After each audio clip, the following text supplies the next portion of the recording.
if I'm not mistaken, Big Frank, he was doing security for Pac, right? The night he was shot. Well, this is the thing, which I said before.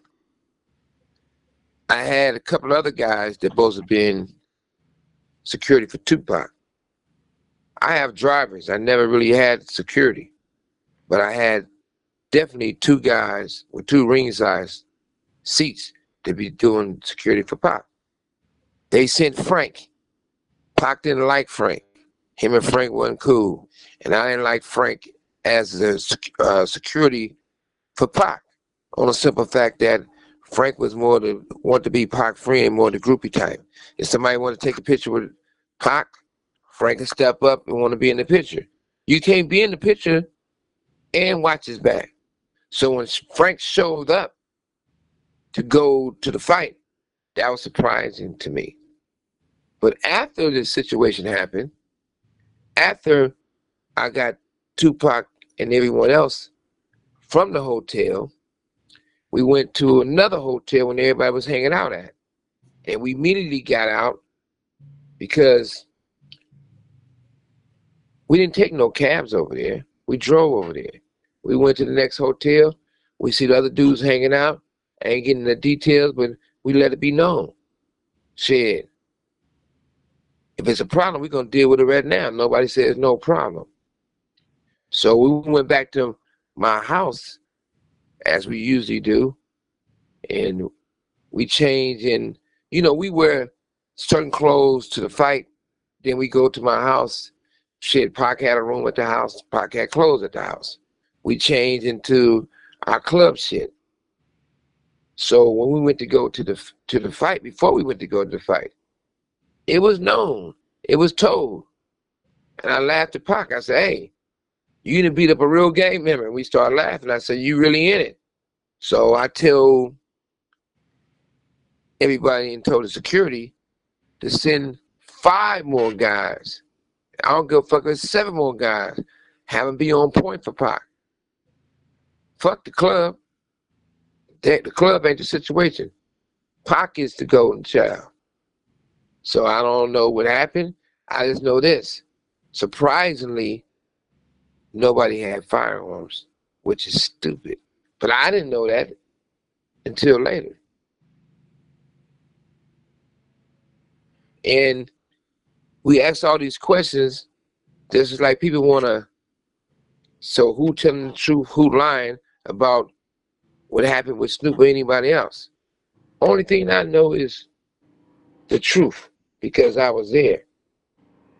And if somebody want to question what their truth is, they should talk about themselves. They don't got to talk about me. Just talk about what you want to talk about. But at the end of the day, if Snoop's going around saying he went to the hospital and had a conversation with Pac, that is a flat out lie.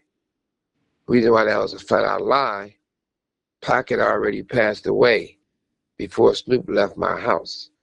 Snoop came to my house, and he didn't volunteer to come out there. I called and told him, get your ass out here right now. He came to my house first. Tupac's mother was at my house. We walked back by the behind the 2 pool houses, guest houses, and we had the conversation that I said last time. Snoop didn't throw up in no hospital. Snoop threw up in my backyard by the guest house, the pool house. Pissed me the fuck off. The thing he said about he was gonna name, if it's a boy, after Tupac, he said that in front of me and Tupac's mother at my house.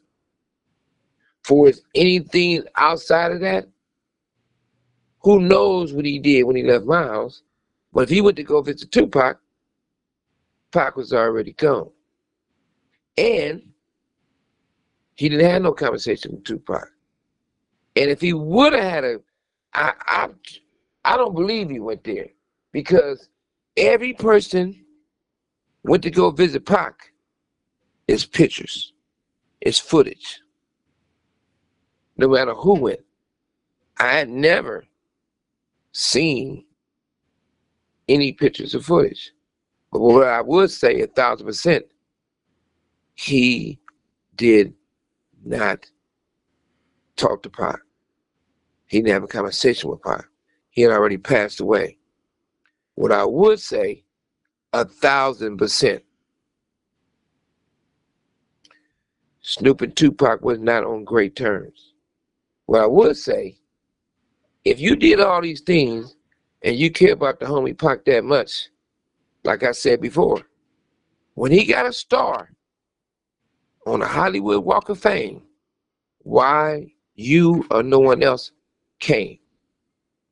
When you put out an album, or when we put out 2 unreleased Tupac albums and Machiavelli, why you don't have a verse on none of those songs?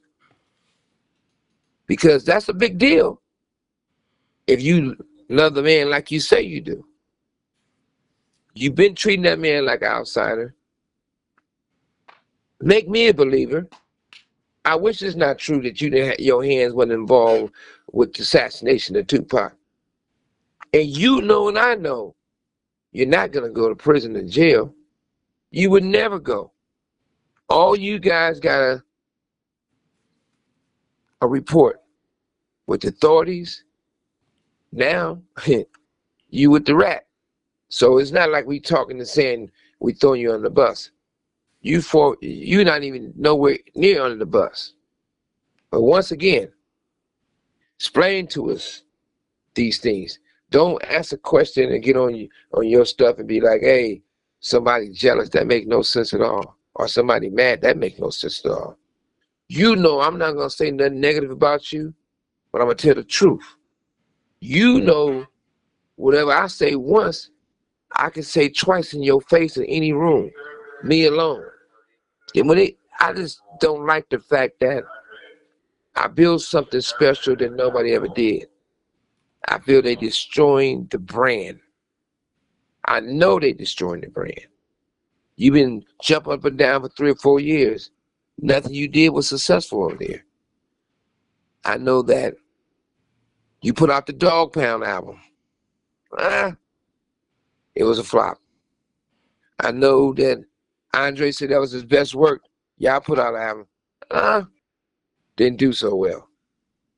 I know that you signed Rage, Danny Boy, Corrupt, Daz would have changed financially in their life. Man, give Corrupt $3 or $4 million. Give these guys some money. Because at this point, they're in the same position they always been. A bad situation. And that falls on you. I know that you never paid the money back that I had to settle for your civil lawsuit. You never gave none of that back. But you don't see me mad. You don't see me tripping. I just want you weirdos to give Tupac some respect and don't lie on the man's name. That's it. That's all.